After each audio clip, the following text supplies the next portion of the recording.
just hit outside of Yellowstone, 48 kilometers from the Helena Valley, west central Montana, United States. Now you can see right here, I got 2 emails this morning from people that live out there. One of them said, actually, one person lives out there. I don't know where the other person lives. I think Arizona. But the one person that lives out there said, Rex, the earthquake was the worst I ever felt. I was dizzy. What's going on? The clouds are bizarre out here. They're rolling in black. There's this weird red and yellow coloring out in the sun, in the horizon, I should say. Not in the sun, but out in the horizon. What is going on? Well, let's hope that this 5.8 earthquake is actually a good thing out there. Let's hope that all these earthquakes, because I did some checking, I went and pulled this up right here. The past 30 days, there's been 1,174 earthquakes in the region. Now, normally this time of year, the earthquake activity does spike, it does increase, but not this much. The yearly average of earthquakes for an entire year, including this month, ladies and gentlemen, because I've had several people say, this is normal, Rex, totally normal. The yearly average for earthquakes in Yellowstone is 2,000. They say 1 to 3,000 is the yearly average. So let's average that out. 2,000 is the yearly average. We've hit over 1,100 quakes in 30 days. Take 1,174 times that by 12, you've got over 14,000 earthquakes. That's a 700% increase if you use the 2,000 earthquakes a year scenario. Now, with that said, maybe all of these mini quakes, it's allowing it to vent, to cool off so it doesn't go boom. Now, when you do have people saying that they've lived out there their whole lives and a 5.8 quake is the most intense they've ever felt, well, that definitely makes me more, it would make me more aware and more prepared for a situation in that area to get the heck out of Dodge if I needed to. If I start seeing animals leave Yellowstone, that's when I know it's time to go. Because animals seem to be in that psychic into that, whatever that vibrational frequency is that they can tap into. Keep an eye on the animals. Now, Lincoln, Montana, power was actually lost out there because the earthquake was so intense. And elevation out there, it's about 4,500 feet, about 1,100 people. And it's not a very big area. And that size of an earthquake is quite the anomaly. Now, I pulled up the map right here just so you can see for yourself that you're only, and that's if you're taking all these turns and stuff like that, you're less than 250 miles. If you were to take a straight path there, it's less than 250 miles away. We'll go back over here and look at all the activity in the area. 1,174 earthquakes in the past 30 days. Let's take a look at this right here. So you can see you've got the interactive map, the regional information if you go to usgs.gov, the earthquake.usgs.gov, the shake map. This is a pretty neat website right here. So the July 6th 5.8 quake, according to this website, occurred as the result of shallow strike slip faulting along either a right lateral near vertical fault trending east-southeast or on a left lateral vertical fault striking northeast. Nanu. The location and focal mechanism solution of this earthquake are consistent with right lateral faulting in association with faults of the Lewis and Clark line, a prominent zone of strike slip, dip slip, and oblique slip faulting trending east-southeast from northern Idaho to east of Helena, Montana, southeast of this earthquake. It's a broad zone of faulting about 400 kilometers in length, up to 80 kilometers wide. Wow. Quite incredible. So there you have it, a 5.8 quake in Yellowstone. You guys should pick up one of these quick bivvies. Click the link in my video description box. Everybody should seriously have one of these quick bivvies. They fit in the palm of your hand. They weigh a few ounces. You can put them just about anywhere. Glove box, under your car seat. You can put them in your bug out bag. If you're a gal and you've got a small purse, you could put one of these in your purse. And if you ever get in a situation where you need to stay warm and you didn't come prepared, this 3-ounce bag, bivvy sack, could help save your life. And they're cheap. So click the link Be excellent to each other. Be the change you want to see. LeakProject.com. A bizarre mystery in Flagler County. A number of people say they felt the ground shake today. Several people around the Palm Coast area called in to report it. And people in the Daytona North area, as well as in Deltona and as far north as St. Augustine, say they felt it too. Channel 9's Jason Allen is live in Flagler County, and Jason, some worried it was an earthquake. The Emergency Management Office has been on the phone here all day trying to figure this out. This was not a boom, an audible boom, at least not as described to us, but it was more of an actual shaking, buildings shaking. In fact, a dispatcher here at the county actually felt it happen. I live alone, I'm blind, and a while ago the house was shaking. Did you happen to know? I'm not sure. We're actually getting quite a few calls about it now. We're having someone check it out, okay? That 911 call was one of about a dozen calls that poured into Flagler County about 9:30 Friday morning. An unexplained phenomenon described as everything from a low rumble to a window-shaking movement rattled residents from St. Augustine to Palm Coast. Around rumbled and the building rumbled, and definitely abnormal for here. We found at least 2 people who have experienced sonic booms and earthquakes from time spent in California. That's what it felt like. It definitely felt like an earthquake. Enough to make you look toward the ocean and go, okay, what's next? Tsunami?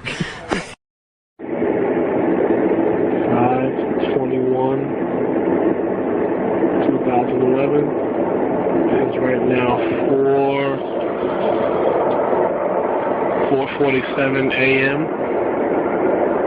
Saturday morning. This noise has been going on since like 3 o'clock, off and on. I don't know what the hell that is. See the moon up there shining bright.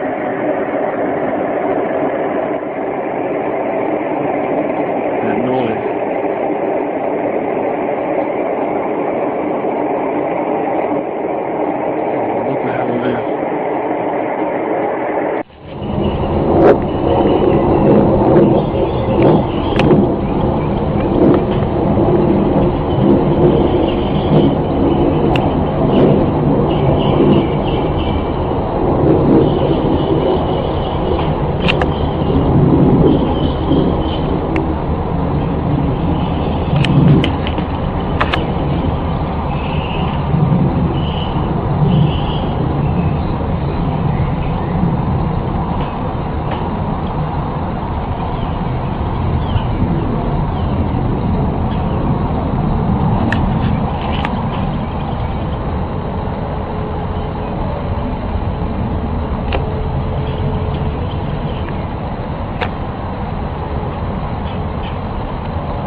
Check this shit out.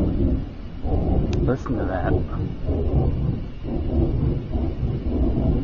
That is fucking crazy.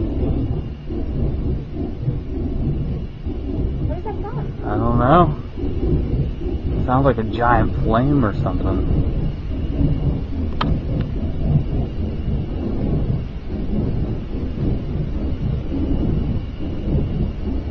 I'm gonna walk across the street.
there went something. What is that? That feels like it's getting very close.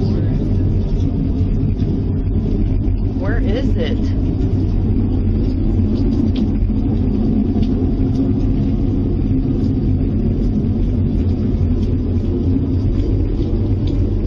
It's not back that way. It's up in this corner. Don't go out there.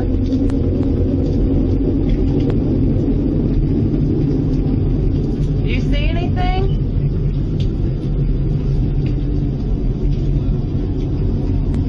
I know it's coming from there somewhere. Get the kids in the bathroom. I hear the wind. Get the kids in the bathroom. Get in the bathroom. Get.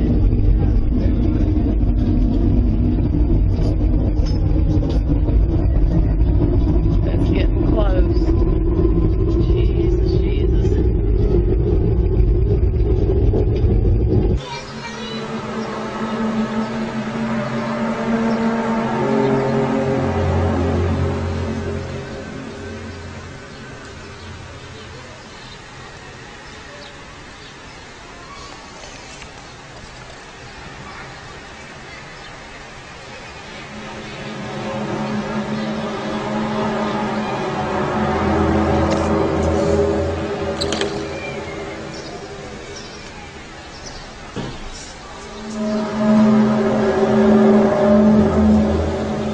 This is not good, y'all.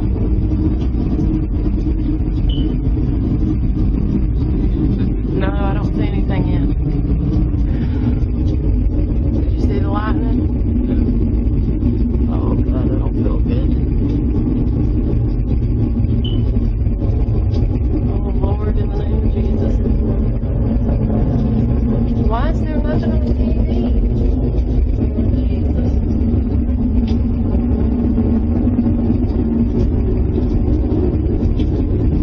Keep the tornadoes away from the house, please.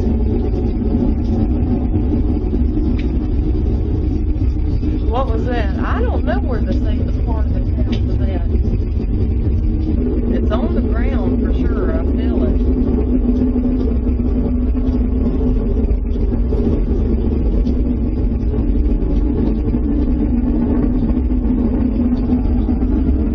You see anything? Yes, ma'am. Has there been any reports of any tornadoes out toward the airport?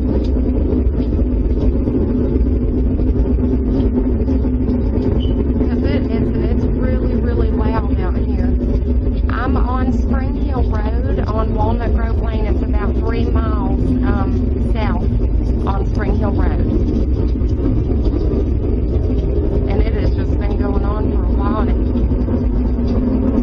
Walnut Grove Lane. Sorry, I'm shaking.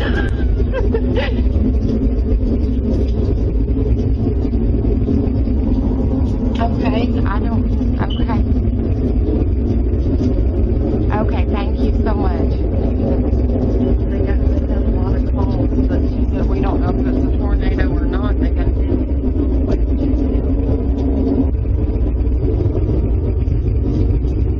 if it is to get into the state. Uh-oh, what was that? I don't hear it anymore, Tim. Oh, thank you, Jesus. Whew.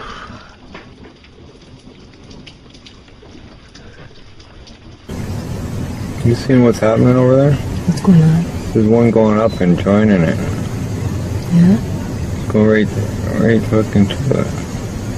That line? Yeah, there's one coming up from the bottom. On the left? Oh, the one on the bottom, yeah, it's split. No, it's coming up. There's one coming up to it. It's coming up to it. I got it on film right now. So, Listen.